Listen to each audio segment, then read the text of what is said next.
everyone, and welcome to another cool video. Today we're going to be talking about one of the greatest cars ever, the Toyota LandCruiser. It has spawned many generations, many great cars, and pretty much the best off-roader ever. Now, after a very long period of waiting, the time has finally come for a new generation. But today is not really that much about the new generation. Today is what we, the fans of the LandCruiser, want in the new generation. Before I begin, please remember to like and subscribe, and let's get in. The current generation LandCruiser, the 200 series, first came around way back in the Stone Age, like 2007. Okay, it wasn't really the Stone Age, but it was quite a while ago for a car. It has received plenty of updates since then, but nothing can hinder the fact that you're buying a 14-year-old car, which is why sales in the United States have gone down. However, in other markets such as the Middle East, China, Russia, and others, LandCruiser still stays as a strong seller. And so, anyway, the time had come for Toyota to introduce a new model, which surprisingly would not be sold in the United States due to lack of sales. So this is basically more oriented towards the Middle East, Australia, China, Russia, and Asia. So this new model will completely leave America out of the equation, which means it will be slightly different from the previous one. Here's how it looks like. And here it is. The LandCruiser 300 series, or so they're calling it. Now let's get to the point of this video. What do we want from it? And what do we know? Well, unfortunately, it's been almost confirmed that there will be no V8 engine, instead a 3.5-liter V6.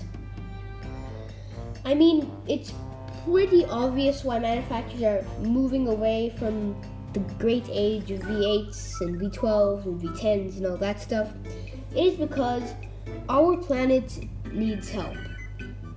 And of course, car manufacturers are taking this as an opportunity to make some more money. That is why they're introducing hybrid and electric models with smaller engines to try and get more buyers and convince them that their cars are more suited towards this new world. I'm all for saving the environment, but I think that a better solution that Toyota could have done was to make a hybrid V8. They're so good at hybrids, why not make a V8 one? Now, let's get into some other problems with this model. There once was a time where sedans outsold SUVs, surprisingly, but now SUVs and crossovers and trucks are all the rage. And unfortunately, SUVs that are pure, rugged, no-nonsense off-roaders are becoming few. The Toyota LandCruiser, despite becoming more and more luxurious, always stayed true to its off-road roots and remained one of the best off-roaders that money could buy. Toyota has promised that the new model will be the best on the road and off, but this looks more like those kind of like Lincoln Navigator, Hyundai Palisade, moving more towards the curvish crossover type design. It doesn't look as rugged. However, we'll have to wait until it comes out, test it out, and see. So we don't know very much about how it will actually drive since no one outside Toyota has driven it yet, but you might be wondering how on earth we've got so many pictures of this new model. It's almost like Toyota wants us to know. They just put these models with little to no disguise out, ready to be delivered. So it's probably going to come pretty soon. But here's what I think Toyota should have done and what people would have been much happier. I'm sure you must have heard of the little version of the LandCruiser, the LandCruiser Prado. And that's a great car. And here's a look at the current model. See how it's like clearly more off-road oriented than the new LandCruiser? And you can see how the Prado is much more rugged, tough, and I've had plenty of experiences with the Prado. It's very luxurious and pretty much the same as the LandCruiser. What an ideal LandCruiser next generation would have been. A bigger, more powerful V8 hybrid version of the Prado. It would have kept all of the off-road capability while being as practical and comfortable as the Prado. So now let's move on to some other stuff we would want from the LandCruiser. We would want more focus on off-road, But at the end of the day, when you're buying a car, you mostly think about one thing. And what that is? It's the price. The reason why the current LandCruisers are struggling sales in the US, and they might even be declining in other markets, is because of the crazy amount Toyota is charging. LandCruiser is now competing with the Range Rover. The Range Rover is designed for, those kind of luxury people. LandCruiser was designed to be a simple car that can get you anywhere, go anywhere, and bring you back safe and sound. Obviously, Toyota wanted to make their vehicle more luxurious to get more sales, which they did.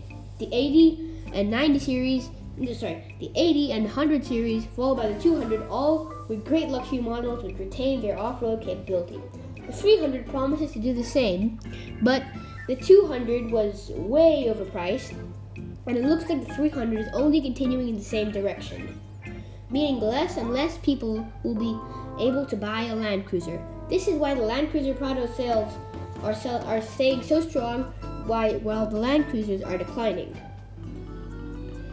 This is one major point for Toyota to consider. They could easily reduce the price of their next generation LandCruiser, and so many more buyers would be attracted toward it compared to other rivals. However, at the end of the day, I'm not the one deciding designing the new LandCruiser.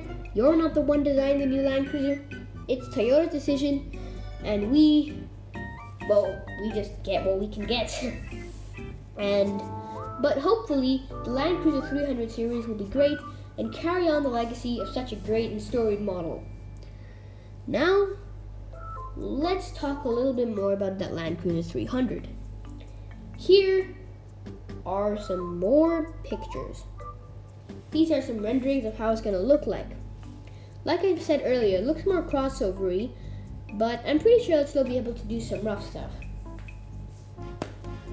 From what I can tell, this model also looks extremely luxury-oriented like its predecessor, which means, unfortunately, the price tag will most likely be going even higher.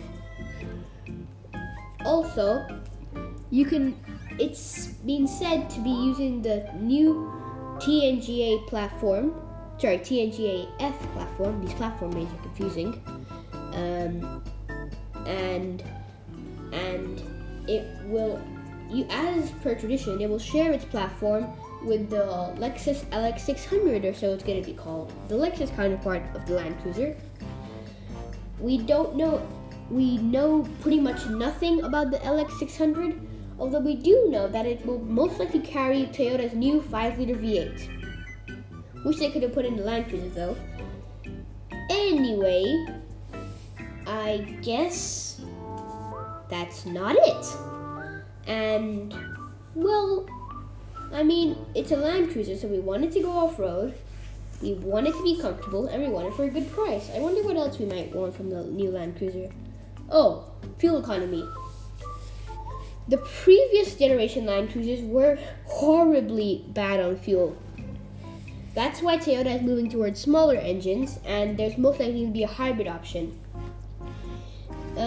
What I said about a hybrid V8 though, that would have given people the power, the joy of driving a V8 powered car, along with the fuel economy and environmental goodness of a hybrid. That's what I think they should have done, and what I hope they might end up doing, but they probably won't.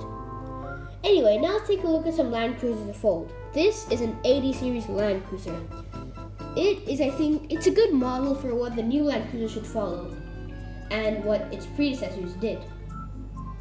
These LandCruisers had all the luxury, all the power, and a much better price than what the new LandCruisers are selling for. In fact, I think some very devout LandCruiser fans might actually buy a used old LandCruiser than having to shell out all of that extra money for a new one.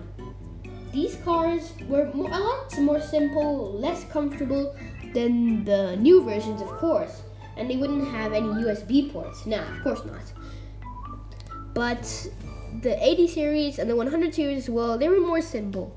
The 200 series, well, actually the 80 and 100 were also luxury oriented, but they kept the price down. The 200 series, the price just kept on rising and rising and rising. If Toyota really wants to attract more buyers for the LandCruiser, they should really lower that price. After all, the LandCruiser should definitely not be competing with the Range Rover. Anyway, here's a picture of the 100 series. It was also a great off-roader, and the 200 series was also great. So basically, I think that the LandCruiser 300 should follow in the steps of the 80, 100, and 200, because these models combine luxury, power, and of course off-road capability and Toyota reliability to make a great car. The LandCruiser 300 will obviously have all that, although just a couple of tips for consideration. Now the video is almost over. Sorry for keeping you here so long, but just now let's conclude all of that. What we want from the new LandCruiser, we want most likely a hybrid V8 is what we really want.